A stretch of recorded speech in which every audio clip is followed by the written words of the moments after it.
What's up, everybody? It's your boy Leo out here in Japan, giving you guys my very first list video. This will be the 5 things that surprised me about Japan. The very last one is definitely important if you are looking to move here at any point. So if you are, I would definitely encourage you to finish it to number 5. It's a shocker. But other than that, guys, let's get right into it and go over the 5 things that surprised me about living in Japan. All right, so number 1, cash is king. Okay, that may not be something you're expected to hear out of a first world country like Japan, but cash is definitely king. Now, that doesn't mean you can't use a credit card or debit card, but you have to understand there are many, many places out here where you have to have cash, especially government buildings. Okay, so when I first went out to go to the town hall to get my residency card set up, I came in there with cash. They do not take card. They actually have a machine that you input the cash and hit buttons that'll describe what you're there to do. Like register my residency card, register your address, whatever else you have to hit. Any kind of paperwork that has a fee. You hit the button, it comes out with a ticket, which works as your receipt to prove you paid for it. You bring that up to the person, and that's how you pay for everything. If you come in with a card, it's useless. Okay? On top of that, there are many mom and pop restaurants that use a similar style machine that you put, your cash in, and it pulls out a receipt, you hand it to the chef, and they give you your meal. Cards are useless at places like this. So cash is 100% king. On top of that, as a foreigner, especially if you're a foreigner who doesn't speak Japanese, there's a high likelihood you will not get a debit card, especially not right away. I don't have a debit card. I have an ATM card. I can only pull money out of the ATM, which also means cash is king. If I don't have my American debit or credit cards on me, and you only have, your Japanese bank account, say you're coming to live out here, cash is king because you can't use that ATM card at, say, a corner store that does have the capability of taking card. Okay, on top of that, most ATMs in Okinawa, I don't know if this is all the mainland, but in Okinawa, your ATM card stops working after a certain time. Okay, so after I think it's 9 o'clock, I can't even use my ATM card anymore at the ATM. So I have to have money on me. I keep the equivalent of $100, 10,000 yen, in my bag in an emergency envelope, just in case I need it, because cash is definitely king out here. Okay, so you always want to make sure you have it, whether that's for government buildings. You go to the DMV, got to pay in cash. Okay, go to town hall, got to pay in cash. A lot of restaurants, got to pay in cash. Okay, so just be aware of that. That being said, it doesn't mean everywhere it doesn't mean you have to use cash everywhere, right? You can go to stores and restaurants that will take card, but just know you always want to have cash on you, and cash is definitely king here on this island. Number 2, technology here. It is not what I expected. I don't know if this is just an American thing or it's everybody in the West, but we have this idea of Japan being this top-notch, super advanced, technologically ahead of everybody country. Where you're going to walk around every corner and see some new fancy robot walking down the street. I know that sounds ridiculous, but that is really the view we have of it in America. There's a time in history where Japan had the most tech companies in the Fortune 500 list. They just were tech company, forefront of technology. This is where you wanted to go. But I can tell you guys that time has definitely changed. It is pretty much the exact opposite. They are Japan's behind America in most ways when I think of technology. Now, this isn't everything. There are some really cool things here. If you watch one of my blogs, I went shopping and I put all my clothes next to the cash register and rang them all up just by putting it in this little hole. And I have no idea how it worked. It was very advanced. They do have things that are advanced. It does exist. But when you go into a workplace, I'm teaching at a school, right? So you go into a normal school.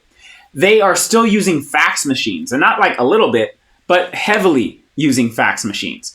You look at your cell phone, you'd think you'd have, super fast phone service and unlimited, gigs. Well, most phone services have a limited gig amount, and it's less than what I get in America.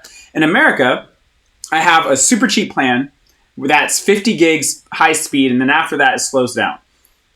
Out here in Japan, most of these plans for your gigs are less than that, and they're way more expensive. I'm talking 2-3 times more than what it is in America, which is crazy when you think about how much less the cost of living is for everything else in this country, right? So tech is just, it's not as advanced as I thought. I think, everyone will be using Netflix and all these different streaming services, which they are. There are a lot of streaming services out here, but there are enough people not using streaming services that DVD shops are still a thing. Like if Blockbusters was in Japan, they'd still have Blockbusters. Okay, so like while they have a lot of technology that we have in the West, a lot of the past stuff is still here. Stuff that has been totally phased out, you can still find over here, which is really, really different. I remember I went to this store, which was supposed to be a technology store, and looking at phones and things that they were selling. And half the phones I see, even walking down the street, people are still using flip phones. Not a crazy amount, but you see 50-year-olds still with flip phones out here. I've seen some kids in my high school with flip phones. It's crazy. That is not something you see in America at all. So just the ideal of them being ahead of us technologically and everything is not true. And I think that also comes to the whole cash is king thing, right? So you can't just use your credit card in everything because, like I said, they're not as ahead of us as I think a lot of Americans expect. All right, number 3, physical touch. Physical touch is different out here. That was something I definitely learned in a very awkward way. I had met this new Japanese girl. She was a friend of mine. She was a friend of all the English teachers, and we had just gone out to eat. We were all saying bye, and I'm saying bye to everybody, giving that old one-arm friendly hug, right? Nothing creepy, just that one-arm friendly hug. And I go up to her. I'm like, bye, see you next time. And her whole body goes, don't touch me. And I'm like, oh, I'm sorry. Maybe, I didn't mean to, not trying to be awkward. And I'm like, ooh, maybe I shouldn't have hugged her. Maybe she doesn't want me to touch her. Maybe I don't know. And I originally I was like, oh, maybe she personally doesn't like being touched, or I wonder if this is a cultural thing. I ended up talking to my supervisor about it, and he's like, no, this is definitely a cultural thing. People don't hug as often. Now I'm not saying physical touch isn't a thing. They do have physical touch, but it's different out here. And I don't fully know how to explain it, okay, because I don't fully understand the culture like that. But one way it was actually my supervisor to explain it to me, okay, and how different the society's ideals of hugs are. I have a class where I'm teaching just 2 girls, right? It's just these 2 girls, I'm teaching just them. And so we have a lot of in-depth conversations. So I was talking to them, and we asked one of the girls, hey, how often do you hug your dad? And she was like, what? Hug my dad? Never. Like, she's like, we don't do that. I'm like, you don't hug your dad? And she's like, no, I don't hug my dad. And so as a joke, my homework to her is to give her dad a hug. She tried, and her dad freaked out. She still has not given her dad a hug. So it's like, that's weird. Like, I'm a dude. Like, I will still hug my dad. Like, that's not weird for Americans. But out here, physical touch is so different. And as I say, like, this girl's not giving her dad a hug. On the total opposite spectrum, I'll go to one of my other schools. I'll walk in, and it's in between classes. And there's a pile of dudes, like just guys laying on the ground, laying on top of each other. Just like 10 guys laying in a pile on top of each other, like reading books and stuff. Like it's a very different cultural dynamic with touch in America, and I can't explain it to you. I don't fully understand it. But what I will say is be careful hugging people until you really know they're okay with hugs. Okay, like that's not a normal thing. That being said, at this point, there are some Japanese friends that it's okay. They're used to the hug, but they also hang out with a lot of Americans. Okay, so just know that is not a normally cultural thing here in Japan, at least in my experience. All right, so number 4, you can live out of a combini, also known as a corner store. All right, so you're not going to go more than 3 blocks here in Japan without running into a combini. That can be a 7-Eleven, a Family Mart, a Lawson. Okay, you're going to see them everywhere. And these things they're so useful. Okay, so not just you have, your normal chips, sodas, like snacks you get at your normal corner store. They have really good and actually healthy food at a lot of these corner stores. You can go in and you can get healthy sandwiches. You can actually get bowls of ramen and bowls of soba inside these combinis that are actually relatively fresh and pretty darn good. Okay, you have their hot food out as well, from corn dogs to chicken to whatever it is, all made fresh daily, and it's much healthier tasting, especially than what I'm used to out in America. I hate going to 7-Elevens in America and eating there. I eat anything and I just feel gross. Like I feel like I'm eating preservatives. It's nasty. Out here in Japan, I don't get that same vibe. I'm totally okay eating something out of 7-Eleven. It just tastes and looks healthier. Okay, and then when you go to their cold food, like I said, their ramen, they'll have spaghetti, they'll have pastas, whatever. You can go for $5, $6 and grab a cheap meal out of a combini, and you can truly live off the food in there. The food in there is healthy. They also have the ability to go in and pay a lot of your bills from there. So if your bills aren't direct deposited from your bank account, a lot of the time you can go into a combini with the bill and just hand them the bill and pay your bill at the combini. On top of that, you can have Amazon packages delivered to the combini, right? So one thing about Japan is they don't like leaving packages at your front door. So if you're not there to pick it up, even if it's at Amazon, especially where I am, they will take it. And if that happens, they'll say, hey, call us, we'll redeliver it. And if, say, you're not at home in time to get it redelivered or something like that, you have to then drive down to the post office and pick up your package. Sometimes that can be a bit far away. But like I said, most combinis, you're not going to go more than 3-4 blocks to get to a combini. You can have your package delivered to a 7-Eleven, a Family Mart, a Lawson, and pick it up from there, which is super convenient. So I actually have all of my packages sent to the Lawson up the street. And that way, I never really have to worry about whether or not I'm home when the package gets delivered. I can just go pick it up whenever I have time. Really, really beneficial, really useful. They say you can get anything in a Japanese combini, they mean anything. Pretty sure these are sex toys, and this is just like a 7-Eleven of Japan. So, interesting. They really do mean anything. So, number 5, the thing I said was going to be the big one at the end of this video. I wasn't even sure if I wanted to share it right now, but I feel like this is something that's important if you're coming to visit Japan, and definitely if you're planning to live here, something you should be aware of, and that is that Japan can be pretty prejudiced. Now, that's not something I expected. I know I watched a lot of interviews about people living in Japan before I got here, and everyone talks about how welcoming they are, and that is definitely true. They can be very, very welcoming, but at the same time, they do not cater to foreigners almost at all in a lot of ways, and some places are flat out rude to foreigners. So, for example, I'll give some quick examples because, to be honest, if I was going to name everything, it deserves its own video. So let me kind of break a few things down. 1, in America, if you go and say you want to open a bank account and you don't speak English, we have a bunch of translation options. We have paperwork in a bunch of different languages and things like that to really help you be able to get settled into America. And me in my head, everyone talking about how bad America is on racism. I'm like, not true. Okay, especially after coming here. In Japan, you notice that everything's in Japanese. They don't have an English option. They don't have Spanish options. They don't have options for other languages in a lot of, when it comes to a lot of forms of paperwork. The ATMs even. If you go up to an ATM, it does have an English option, but the English option on the ATM is limited and doesn't actually give you access to everything the ATM can do.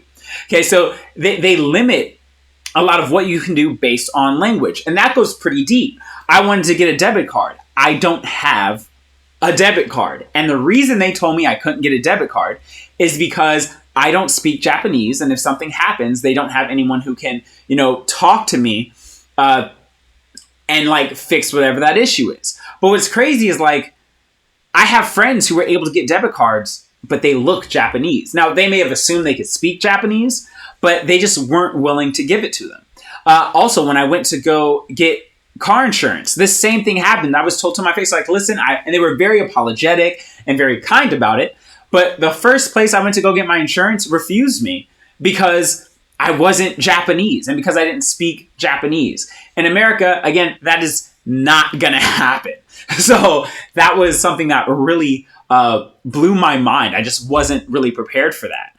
I've also been kicked out of 2 or 3 restaurants because I wasn't Japanese. Now, to be fair, this could be because I was American and I'm on Okinawa. Now, Okinawa has a lot of military bases and, military bases in other countries don't always have the best rap. Y'all can be a little crazy. Y'all military people, you know what I'm saying? No hate, but y'all can be wild out here. So maybe they had a bad experience with some military people. But when I have my mask on, because we're still wearing masks in a lot of places out here, you can't see my beard. If I have my hair cleanly, cut, you'll assume I'm military. And I'll go in and sometimes they'll just immediately, give me the no sign and kick me out. So yeah, I'm not sure exactly if this is a military thing or an American thing, but I have heard that there are actually some shops that strictly don't allow foreigners. And while there is negative for being American, I hear it's actually really bad if you're like Chinese. So it's not just us. I don't think it's necessarily because like I'm black or anything. I know that was something that my parents were thinking. I don't necessarily think that was it. I do think it's just an overall American thing, which is also something that I think is different. When I watch interviews and other people talking who happen to be black in Japan, they usually say when they experience any form of negative racism, it's not because they're black in Japan. It's usually because of just being American or a foreigner in general, which is different than what we might experience back home. But overall, to be fair, I've never experienced anything this wild back home. It's not even close. I remember I went to a chiropractor at one point down south in the south side of Okinawa, and the guy is from the southern part of America. And I brought up to him how interesting it was that I was actually like kicked out of a place for being American. And he looks at me, he's an older gentleman. He's like, yeah, man, I grew up in the South, back in the day. And if you want to know what it's like to, live up on the wrong side of the tracks in the South, this is what it's like out here. And this is a white guy who's explaining to me that it reminds him of a little bit of the South. Now, that being said, he clarified it's not consistent. You're not going to get that everywhere. Most places are very welcoming. So it's sudden. It's not like you're walking down the street and feeling people like look at you for being American and just feeling racism everywhere. It's not like that. Most places are really, really nice. Most places you walk in is totally fine. But you will walk into the random stores where someone's just like, no, we don't serve foreigners, and they immediately kick you out. And then I also hear that police will hassle you a bit more strongly because of that as well. I know there's a story of an ALT who got pulled over because he had stayed out for a night. He was drunk. He didn't want to drive home, so he slept in his car, okay? Because he was trying to follow the law. Got up, was driving back home in the morning, and he got pulled over, and the cop's reasoning wasn't that he was driving erratic or anything. It was just he was a foreigner driving early in the morning. That's literally what they said, okay? And they pulled him over for that. So, and that's, again, what I think the chiropractor was saying is excuses like that don't work in America, but they do work here in Japan. So, that's the whole I got pulled over because I'm black story that you hear in America. But the difference is a cop won't say they pulled you over for that reason. If a cop does something kind of racist in America, they'll at least pretend they'll pretend to hide it, right? And if you're going into a store and they don't want you there, they're going to try and pretend to hide the reasons. In Japan, the main thing is it's very in your face. It's not hidden, and they'll let you know what it is. That being said, this is actually not an overall negative on the country because this isn't like most restaurants. Like I said, most places are friendly. Most people I've met, most places I've gone have been very, very friendly. So I don't want this to be like a don't come to Japan thing. Because, like I said, I've been here for 3-4 months now. It's happened 3 times at 3 different restaurants, very different from each other, which is a lot compared to like what I'd be used to coming from California, but it hasn't soured my taste of the whole country because the majority of places I've been to have actually been so welcoming. So I don't want this to be like a huge negative thing. The main thing is you just gotta, when you're setting up like your bank accounts and your insurance and things like that, you have to be aware of what you're going to be getting into on that end, because that is a little jarring. You definitely need help from a Japanese speaker and someone who can help walk you through things when you get here, because it's not catered to you at all. But overall, it's not meant to be an overall negative. I do think Japan is actually a great place to live overall. I don't want that to, sour you guys too much. But yeah, those are the 5 things that I didn't know about Japan before I got over here. I have many more that I will be sharing with you guys in the future. So if you're interested, please like and subscribe down below. Hit that notification button. Give me any comments down below. Anything else you want to see or hear about my time here in Japan. I would love to make a video and get back to you guys. Thank you for watching, and I will see you next time. Peace.